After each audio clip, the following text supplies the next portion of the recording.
Thank you, Andrew. Thank you, Mr. Chairman. Yes, we have a royal opening to this Soccerex Global Convention 2015 and to our first session. A true HRH, His Royal Highness, is among us, and we welcome him. He comes from the Middle East, of course, a turbulent place, and he's had a turbulent football year by any standards in this annus horribilis for football's world governing body, FIFA. Some of us were honoured to have a little advance notice and knowledge of his challenge to Sepp Blatter last May for the FIFA presidency. Little did we know how much drama would surround it. It's not widely acknowledged, I don't think, certainly not in this country, that with 73 votes, he denied Mr. Blatter a first ballot victory and then stood down from the second ballot in the interests of football. Only, of course, for Mr. Blatter to announce his resignation 4 days later.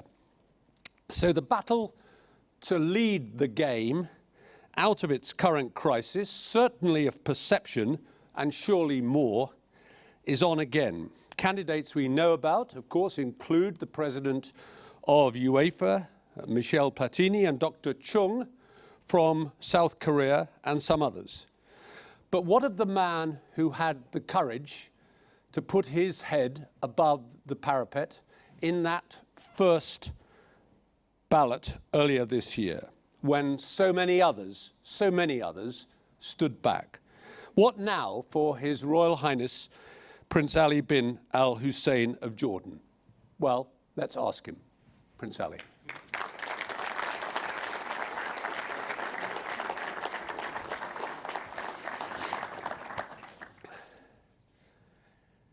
Let's cut to the quick. Are you a candidate for the presidency of FIFA again? Well, to be honest, right now, I'm talking to national associations, listening to their opinion, what they see for the future, and also giving my own ideas. I think that right now, we need a candidate who is forward-thinking, who brings a new idea, who is not tainted by the past as well. And so what I'll say to you right now is just stay tuned. So that sounds like yes. Stay tuned, we'll see. And do I need to stay tuned this week, or do I need to stay tuned for a month? Well, not for very long, let me put it that way. I said to you there that, I said there in the introduction to you that, do you think you got the credit for putting your head above the parapet that you deserved? Well, I tried my best. I served for 4 years on the executive committee. During those 4 years, I tried my best to bring new ideas and a new way of being, and one that reflects the world as a whole and their desire for how they see the organization of FIFA, being the governing body of the most popular sport in the world. So it was very challenging, let me put it that way.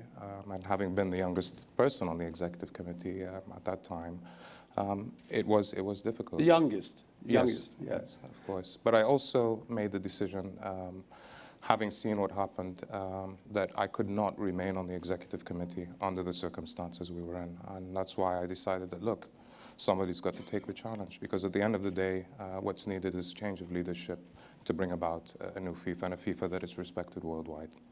Despite everything, why didn't you win? There's, a lot of factors to that, bearing in mind that President Blatter has been there for many, many years.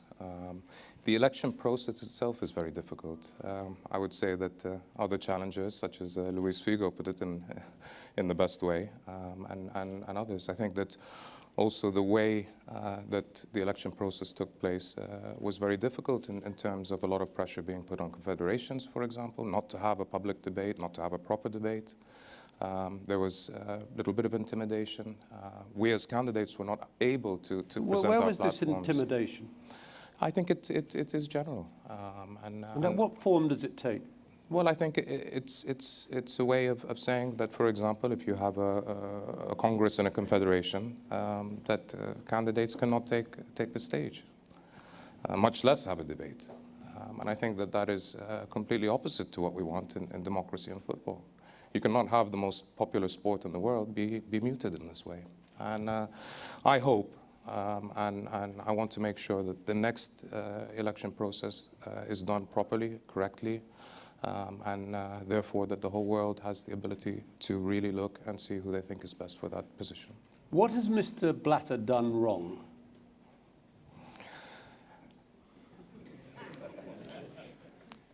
Well, look, I think seriously, anybody in any position of that nature should take responsibility for what happens in the organization. There is no saying that, that it's everybody else's fault. You are responsible for what happens, whether you like it or not. And I think that, honestly, he should have stepped down a while ago. And if he really had the best interest of football, he would have done that. Why didn't you go to that second ballot when you could have done? Sure. But again, I didn't want to, let me put it that way, I didn't want to put those people who had the guts to support me, I didn't want to put them in a difficult position at that stage. This is a process that is ongoing, and in my view, that's the first round of many. The idea is that we have to change the entire way that FIFA is run, the way that it's conducted. Unfortunately, we've lost a year in that process. We really have lost a year in terms of reforming FIFA, and that's the disappointing aspect. But hopefully, come February, we can start a new beginning. If you'd known then what you know now, e.g. Mr. Blatter was going to stand down after 4 days, would you have gone to second ballot?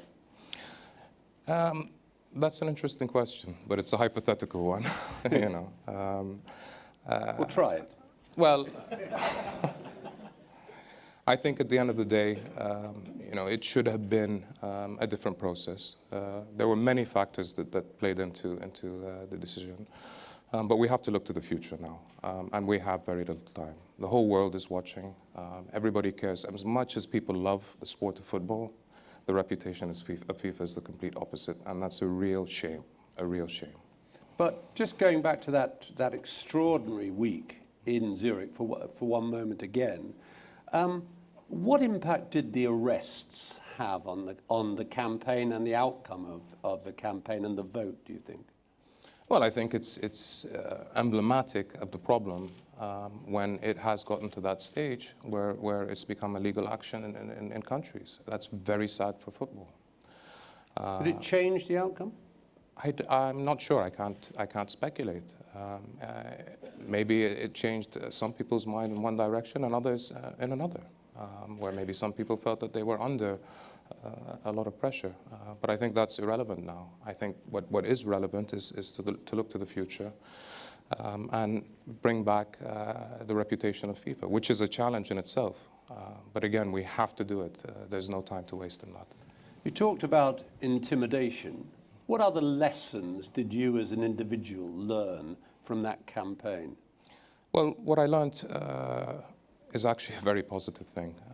To go and to see these national associations around the world, to understand their challenges. I come from a developing country in football, and I understand the needs of development. But there are so many challenges, and there's so much potential to get these national associations up and running, give them their self-dignity as well. I think if they have the proper support, the proper infrastructure, that in itself will allow them to focus more on making the right decisions in terms of who they select, even in terms of leadership, if they feel comfortable in themselves. So it will be based more on debate rather than on sort of necessity, to get support. And that's, again, one of the sad things that is in the process. They feel that, so that was one of the lessons that I found very crucial. And FIFA's for the world. That's one thing that we all have to understand. No matter what the size of the country or the population, it's for all of us. And therefore, we have to give the basic ability for everyone to play football and everyone to compete, regardless of who makes the World Cup. But even if a small country, for example, has a star who makes it in a major league, that's a wonderful thing. That's an ambassador for the country itself. I want to put to you a quote that's from an interesting newspaper article quite recently. The problem at FIFA is about how a complex web of covert deals, alliances and pacts, many entered into by people who believe themselves, to be honest, has corrupted the basic values of one of the most important bodies in sport. Is there a problem here that what is corruption in one part of the world or one country isn't corruption, or isn't perceived as corruption in other parts of the world? I think the world is globalized. I think that people understand what corruption is. Now, in terms of the organization itself, yes, there are questions as to what is considered acceptable and what is not, and it is not clearly defined. Again, that is one of the issues that we have to tackle within reform. And to be honest, people look up to their leadership within the organization, and if people get away with things at times, then they think that that's the norm. So you have to make things clear as to what is acceptable and what is not. And again, you need transparency, real transparency, from not the as top, a slogan. you have to make yes, it clear. Of course. And that's what's not happened. No. So when you were on the FIFA Exco, did you deep down think, hey, some of my colleagues are playing fast and loose here?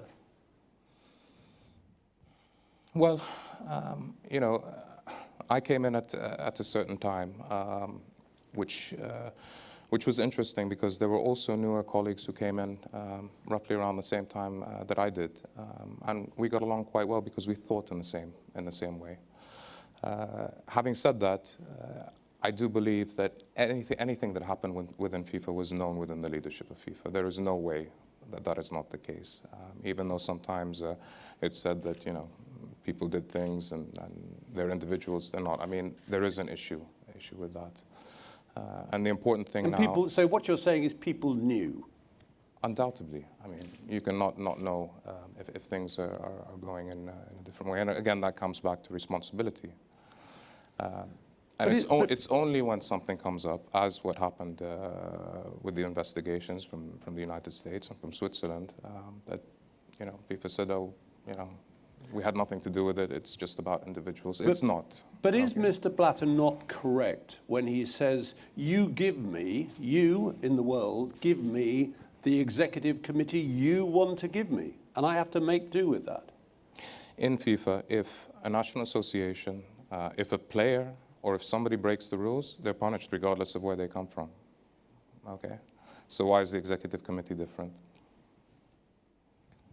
Let's talk about some of the known, you may not quite yet be a candidate, but other people we know are. And let's talk about them. Let's talk about one of your predecessors on the Exco, Dr. Chung. He is a candidate. How do you regard him today?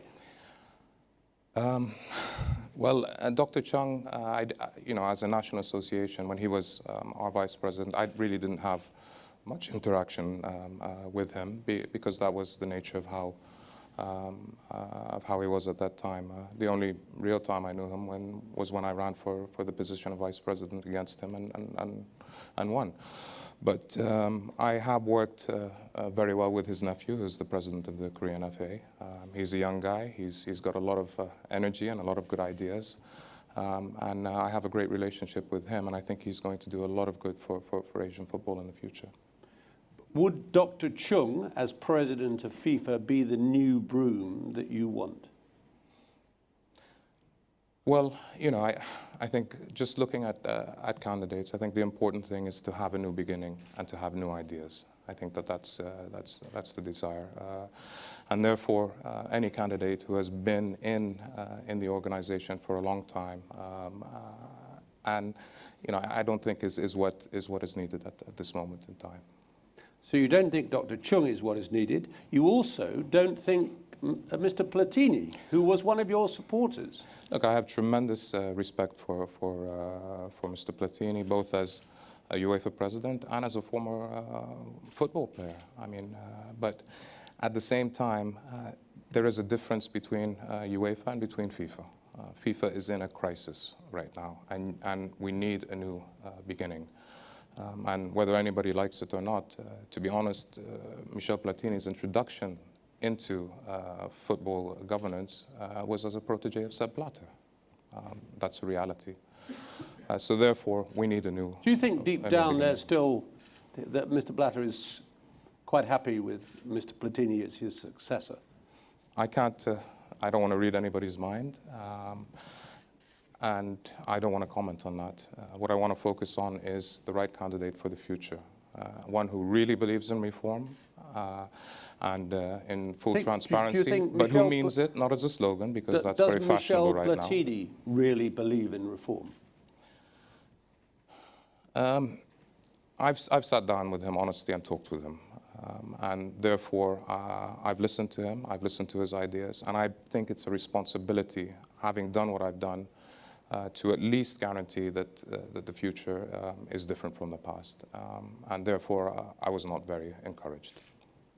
And were you not, because something happened in your relationship with Mr. Platini, didn't it? Because you were on his side and he encouraged you to stand, and then suddenly he declares he's a candidate this time, and you're quite rude about him, really. No, sir, I'm not rude. I'm just honest. You're honest? Yes, sir. And so you think that, but did something change in your relationship? No, as I said, it's nothing personal. But this is about the world. This is not about individuals. And one has to be honest. Yeah. Why do you think he then supported you the first time and doesn't support you this time? You might want to ask him that question. I'd love to. I would love to. Do you think, though, that a European is the right answer for FIFA at this stage? Look, I think that, again, FIFA's for the world. The reality is UEFA, as an organization, has been running very, very well for many, many years, even before Mr. Platini came in. The system is there, and it is the top confederation in the world. But where we need development, where we need new ideas, then we have to get the real opinion of the rest of the world, because that's what the umbrella that FIFA provides for all. And therefore, it's not a matter of a European or a non-European. It's a matter of the right person at the right time. And I think that it's okay to have a non-European as a FIFA president. And I think that's the right of anyone in the world. It's okay, but is it desirable to have a non-European at this stage? It shouldn't be about where one comes from or where one doesn't. We're anti-discrimination. And I've seen it a little bit, even with my own candidacy in the past, where there were concerns about my own background. But that's wrong. Okay? So I don't want to get into that, but we do need the right candidate for the right time. Somebody who can bring back the reputation of the organization, who can bring back confidence, whether it comes from sponsors, our fans, and our players, and who can maximize the potential of FIFA. I must ask you one further question about Mr. Platini, though. Do you know the story that in that week in Zurich, he went into Sepp Blatter and said, you, Mr. Blatter, should stand down? That's the story. And Mr. Blatter said no. There is now another story that I hear that actually Mr. Platini went in and said, Mr. Blatter, you must not stand down, because if you do, guess who will become the president? Nothing surprises me. You think that happened? Nothing surprises me at all. I don't know. I cannot speculate. That would explain a lot of things that have happened since, though. Yeah, but nothing surprises me in the politics of the football world. So who do you think at the moment, given you're not a candidate quite yet, who do you think is best placed at the moment to win? Well, let's see who all the candidates are first. And I won't speculate on that. You think it's too early yet? It's too early, and we haven't heard the platform of candidates, honestly. Why is your own continent, Asia, not supporting you? Well, I think that, again, when it comes to a FIFA election, it's for the national associations to decide. That's one of the things that I've seen in the past period, which is very unfortunate, in the fact that some candidates are trying to use executive committee members or confederation presidents to do the lobbying for them. And that's totally opposite to how things should be. So I am very concerned about that. But coming to February, it's a while to get there, and we'll see. We'll see how things Can go. you win, though, without the absolute right there support of your own continent, Asia? If the elections are done correctly, cleanly, and properly, without interference, then I believe I can, for sure. So let's then talk about the priorities of the first 100 days of a Prince Ali presidency of FIFA. Transparency, number one priority, yes? Sure. What does that really mean then to a football supporter? What does it mean? Well, you take the locks off the doors and open the windows, let everybody in. But honestly, transparency is about being completely open about everything. There is no need for secrecy. People want to know what we are, who we are, what we're spending our money on, what we're doing. How much you're paid? Exactly. And that is transparency and openness. It's okay also to ask for outside bodies who are truly independent to come in and help us out in reforming the organization. And if we do that correctly, we will get our sponsors much more excited. I think one of the problems is that sponsors right now are hesitant about FIFA, and that's a real shame. Yeah, they're hesitant, but they don't pull out, though, do they? Because the World Cup is the World Cup. Some have. And I think that there is a big concern among sponsors right now, and I've heard it from them as well. But they should be fighting to be a part of FIFA. They should be fighting to be a part of football. And we need to get to that dynamic again, because at the end of the day, what they provide for us goes back and should go back into developing the sport across the globe. And that's the circle that we want, a virtuous circle of support, and bring it back into our grassroots, into our youth, and both the men's and the women's game. Now, you mentioned the women's game there. Now, I was absolutely beaten up outside here and told you will ask about the women's game. Do you think, because you've been a champion of the women's game, that Women's World Cup in Canada was a huge step forward, wasn't it? Not just because the English actually won something, albeit third, but it was a pivotal event for women's football, yes? Yes, I think it was wonderful, and the World Cup in Germany as well. Yeah. But there were a lot of things that were raised that came out of the World Cup, such as the disparity between salaries or between finances that are given to women players as opposed to male players, even though marketing-wise they had excellent coverage. So there's a lot of ways. What could you do about that? I think you need to increase, obviously, the value and bring a lot more. And how do you do that? How do you pay women players better? Well, you base it upon what's coming in from sponsors and from marketing companies. If they are getting so much coverage and so much attention coming into the game, and also funding for that is coming into FIFA, that should go back to women's football for sure. And FIFA can affect that. Of course. But that also needs to come to all levels of the game, as well as youth football, and as well as youth football and for women as well. You talk about the sponsors. How damaged, then, is the FIFA brand? Is it repairable? Well, it's extremely damaged, and it's a real shame, as I've said before. And it's not a matter simply of a change in the leadership. The whole world is suffering because of where we are. My own children know about what's going on within FIFA and corruption and so on. And is it a prestigious job? Shame. Is it a prestigious job anymore, being a member of the FIFA Exco, or is it something you hide? There are some of your former colleagues who tell me they deny all knowledge of it sometimes when they're asked. Well, I chose not to be a part of it at this stage because of what's going on. Maybe others don't have that same opinion.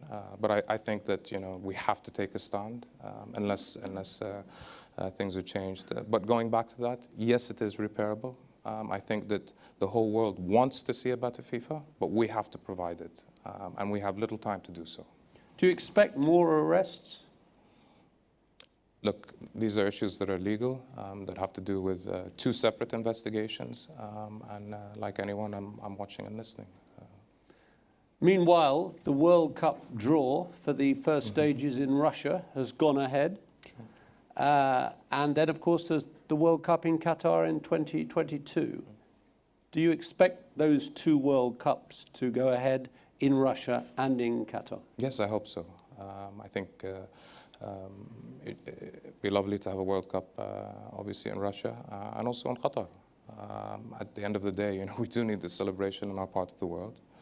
I've always said that if a country has the means and capabilities to host it, no matter what their size is, then they have the right to do so as a member of FIFA. In what circumstances, if any, should there be a revote on, say, the 2022 World Cup? Well, look, the way that I view it right now is that it has been awarded to Qatar. I know that, for example, the Emir of Qatar, and we've heard him, I mean, he's very much dedicated to making it a success and to tackle the issues which are brought up, especially the labor issues and so on. But as FIFA, we have to help him, and we have to help the country to move in that direction and move as soon as possible.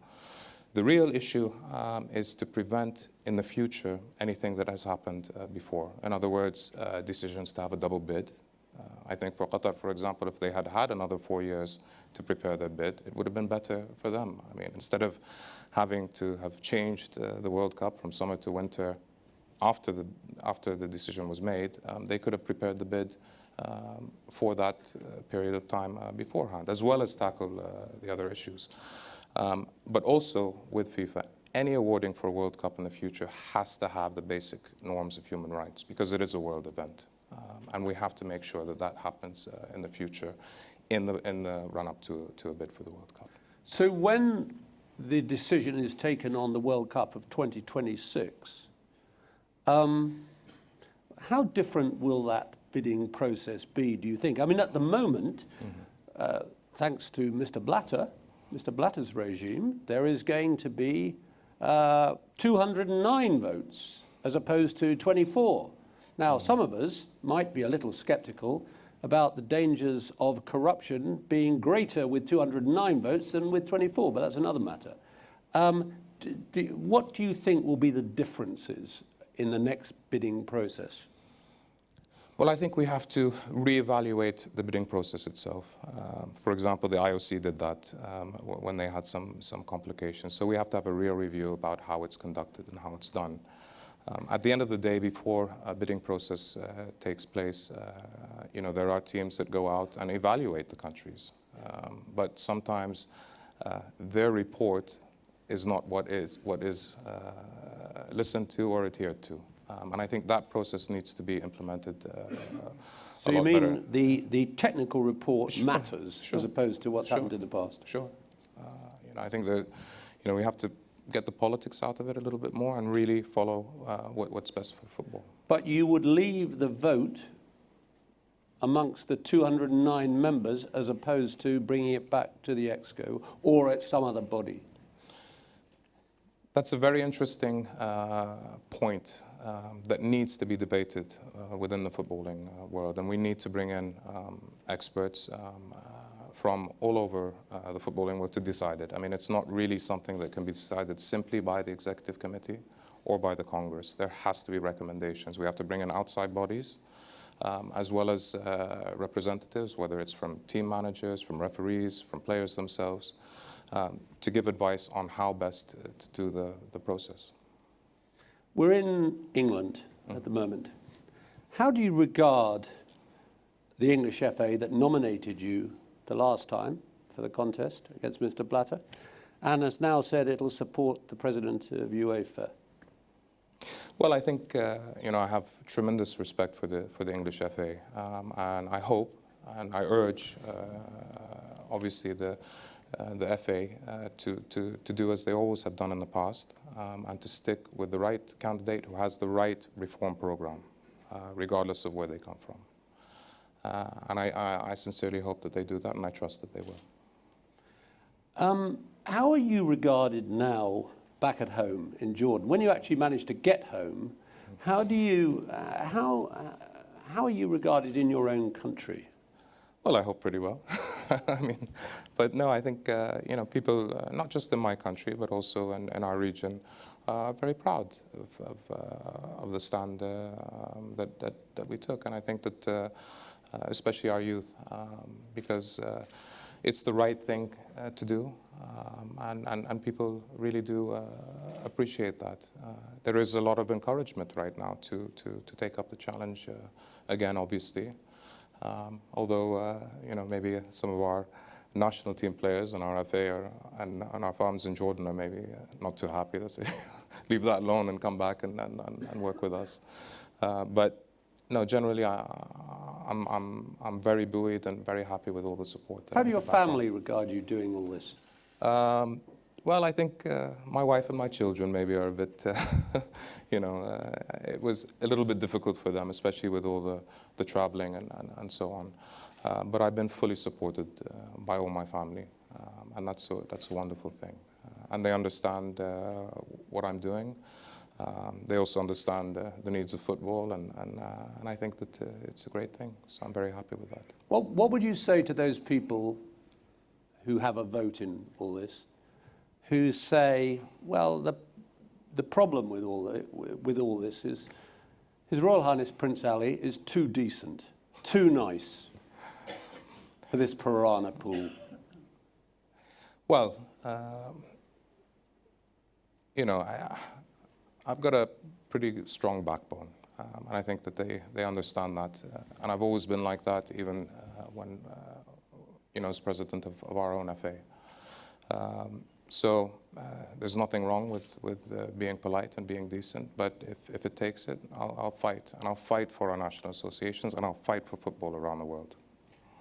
And if you aren't the president of FIFA, what happens next to His Royal Highness Prince Ali? Well, obviously I'll still be involved in football. We have AFDP, our development project in Asia, and something that I would like, obviously, to take global, regardless of what happens in the future. I think also the social responsibility of aspect of football is incredibly important right now, and it should be in the future. So I'd be very much committed to that and being part of football all over the world. Sir, it's been a great privilege talking to you. Thank you so much. Thank you so much. Thank you.